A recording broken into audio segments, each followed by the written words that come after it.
you study international relations and geopolitics today, do you see certain signs that the superpower of today is changing? You're saying that the Americans are the superpower today. Yeah, Americans are the superpower today. Do you believe that? Do you believe America is the superpower today? That's what we've been fed, right? That's what we. But do you believe it? I'm just asking you. I'm wondering. No, I think American companies are the superpowers, not America as a nation. Okay. Does that make sense? Yeah. Well, I think few companies are dictating where and how we're going to go rather than an American government. That's what my belief is. But it can be biased. It can be very little. I don't know.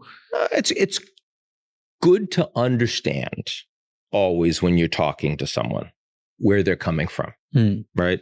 There were a lot of Chinese that believe that actually China has a bigger economy than the United States, depending on the measure that you use. There are a lot of people that believe America's in decline and that it's going to fail. Xi Jinping talked about a Thucydides trap when he met with Donald Trump. That means that China's rising, America's in decline. Trump says, yeah, he said he's declining, but declining under Biden, but now it's doing great under Trump, all this kind of stuff. Look, I think that we lived back in the Cold War when I was growing up. We had two superpowers. The Americans thought the Soviets were a much stronger superpower than they were. They thought their economy was much more robust than it actually was. But the world had different countries, and some of them aligned with the US, and some of them aligned with the Soviets. And that was clearest in Europe, where you actually had the Berlin Wall. And if you were on one side, you had one political system, one economic system. You were on the other side, you had a very different life. And that defined a lot of who you were.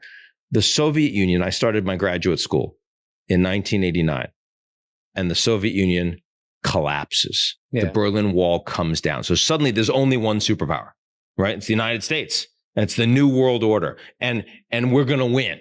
So everyone's going to want to be like us, right? They're all going to integrate. And so you're going to reach out, and China joined the WTO, the World Trade Organization, and NATO expands and the EU expands, and everyone's going to be allies. And then now people look at the world and they say, well, I mean, even if the US is the most powerful country, because the most importantly, it has the reserve currency, the dollar that most people trade in. And that provides a level of gravitational pull to the US.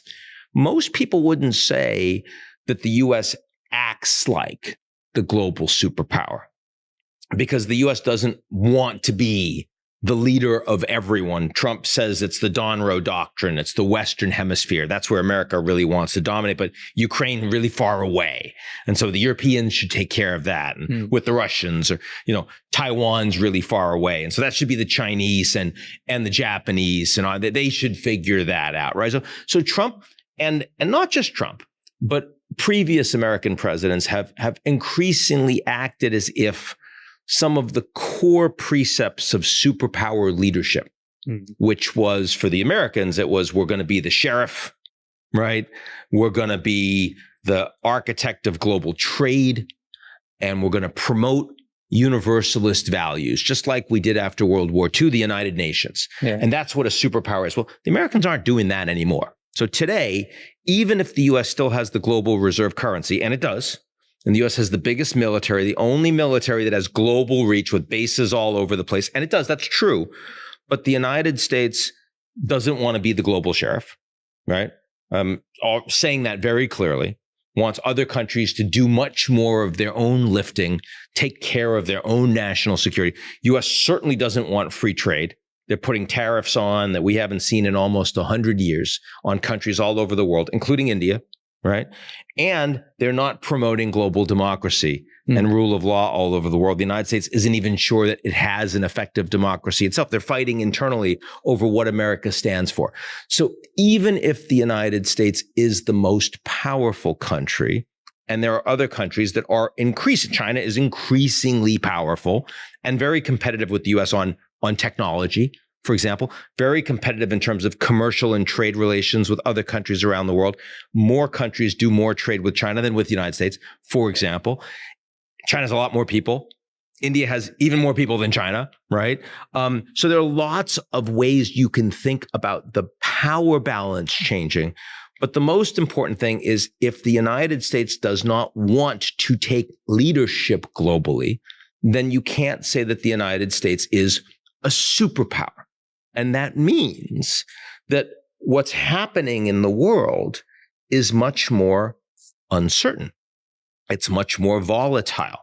And I think the reason for that is because you now have a misalignment between the rules and the institutions and the architecture of how the world works and the balance of power, right? It's changed a lot, not just because the Soviet Union collapsed, but also because Russia wasn't brought in. Yeah. And China was rising. And people said, okay, we'll bring China in, but what if we don't really trust China? What if China doesn't integrate with what we want? India is rising. Okay, we'll bring India in. But what if India doesn't want to really be our ally or our friend? And then the United States says, well, we don't want to do all of this stuff. So those are the reasons why we have this huge uncertainty, what I would call a G0 world. Not G7, not G20, but an absence of global leadership, and therefore a geopolitical recession, right? Just like we have economic recessions, boom and bust cycles, we have geopolitical recessions, but they're much longer. They're much longer. They don't happen as frequently, and you don't necessarily recognize when you're in it. But here's the key point, is that if you're in a geopolitical recession where you don't have global leadership, there are only 3 ways out. Only 3. One is you take the institutions and the rules of the road that you didn't used to believe in as much, and you make them stronger. The second is you invest in them. The second is you build new institutions and architecture that better reflects what people need and the new balance of power today. Yeah. The third is you go to war. That's it. There are no other choices. There's a fourth, actually. There is a fourth. The fourth is you ignore it. You pretend that there's no geopolitical recession and you act as if everything is fine, which, by the way, the Europeans had been doing for a long time until the Russians punched them in the face, right? You can pretend. Number 4 is a bad strategy, right? But number 3, the first 3, we are doing the first 3. Right? I mean, you see that like the Europeans are investing more in Europe because they know they need to. Why? Because the Russians are invading, the Chinese aren't trustworthy, the Americans are like not predictable, so they have to invest. There are new institutions being created. Looking at global climate, for example, right now, look at Belt and Road, look at the Quad, for example, look at what's happening with Saudi Arabia and Pakistan. Very important for India right now, for example. Like those are happening. But then there's also war. People are going to war. They're going to war globally, Russia, Ukraine, Gaza, Iran, US, but they're also going to war domestically against their own establishment, against their own governments. And that's true in Bangladesh, as true in the United States, right? So, but there aren't any other options. That's what you do in a geopolitical recession. And if you don't take the first 2 steps adequately, you don't rebuild or create, then there's going to be a lot more conflict. That's the reality. So we'll come to geopolitical recession. But before that, you said America doesn't want to be a superpower or a leader anymore. Yeah. Right? In the same way. Is that true? In the same way. Because don't you think they're still trying to actually just protect their interest all around the world?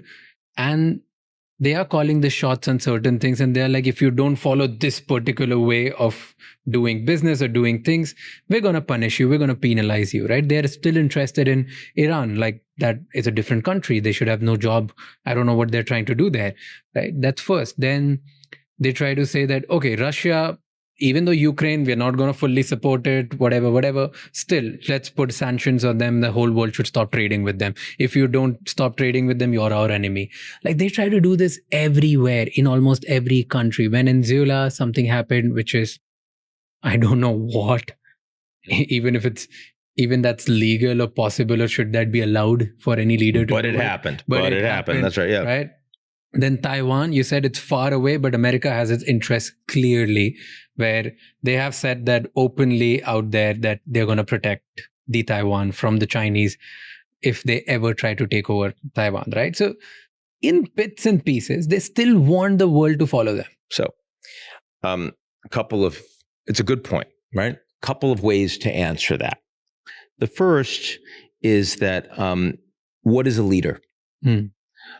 A real leader is not someone that tells you what to do.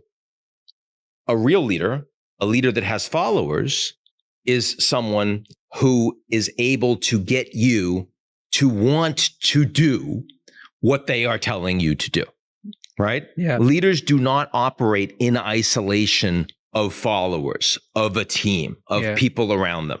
So the first point is that what we see is that so many countries around the world that have viewed the United States as a leader, as a partner, as an ally, are now saying, we do not believe that we can rely on this country the way we have historically. So are the Americans leading on Ukraine? They were when Ukraine was invaded, not in 2014, right? Not when Russia took Crimea and sent their little green men.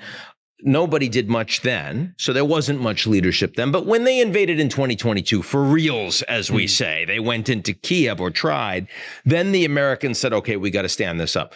That's not happening today. Who's leading? The Ukrainians are leading. The Europeans are leading. And the Americans, at best, are in third place on that.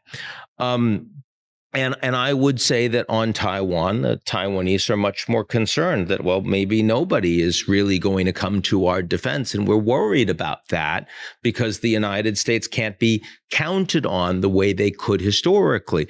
The United States certainly is changing the rules of the game on trade. So the U.S. has not become isolationist at all. The U.S. has become more unilateralist. It's become more transactional. It's become more short-term. It is still a really powerful country. I think the U.S. is still the most powerful country overall. True. I think so. I think so. Yeah. Again, I think China is number two.